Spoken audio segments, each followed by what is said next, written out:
අවශ්‍ය කරන ද්‍රව්‍ය කහ කුඩු සල්පයක්, ලුණු කුඩු ටිකක්, අඹරාගත්ත අබ පේස්ටිය, සීනි පොඩ්ඩක් ඕන වෙනවා තව. ඊට අමතරව විනාගිරි ටිකක් අවශ්‍ය වෙනවා අවශ්‍ය පමණට.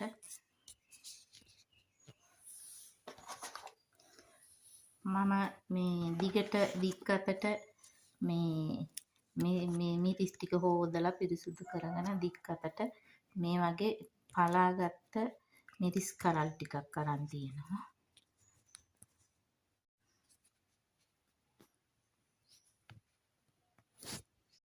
ඊට පස්සේ ඒකට අවශ්‍ය කරනවා හීනියට කපාගත්ත ගස් ලබු ටිකක්, මේ හොඳින් සුද්ධ කරලා හොදලා වේලා ගත්ත රතු ලුණු ගෙඩි ටිකක්, ලුණු කුඩු සල්පයක්, අඹරාගත්ත අබ, දික් අතට පලාගත්ත මේ අමු මිරිස් කරල් ටිකක්, තව සීනි ස්වල්පෙකුත් ඕන වෙනවා.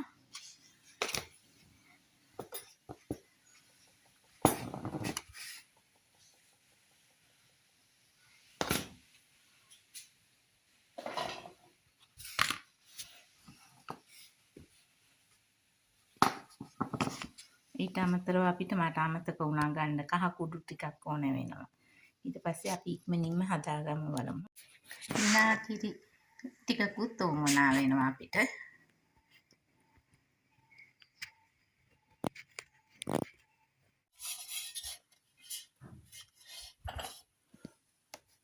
දැන් අපි මුලින්ම මැටි ඇතිලියක් අරගෙන අබ ක්‍රීම් පොඩ්ඩක් දානවා ඉස්සර වෙලා.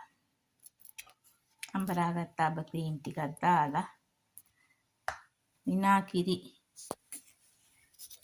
සල්පෙකුත් දානවා.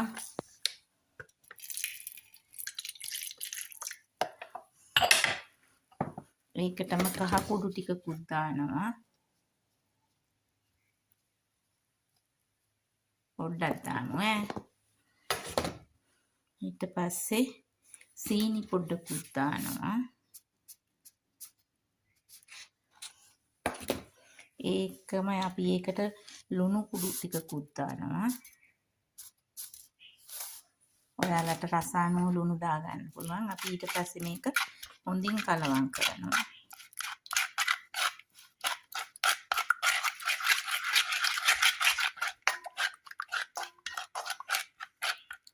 හොඳින් කලවම් කරලා ඊට පස්සේ ඒකට කැරට් ගස් ලබු කපාගත්ත ඒවා ටික දානවා.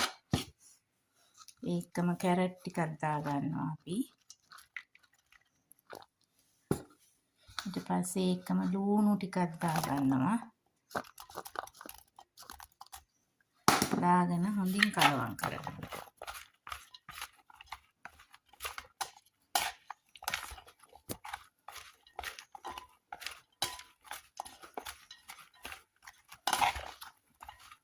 ඊට පස්සේ අපි පලාගත්ත මිරිස් කරල් ටිකත් එකතු කරනවා.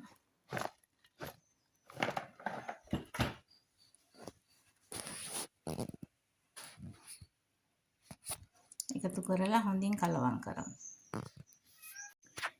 මේ තියෙන්නේ මම ගමේ රසට හදාගත්ත රසම සස අච්චාරුව.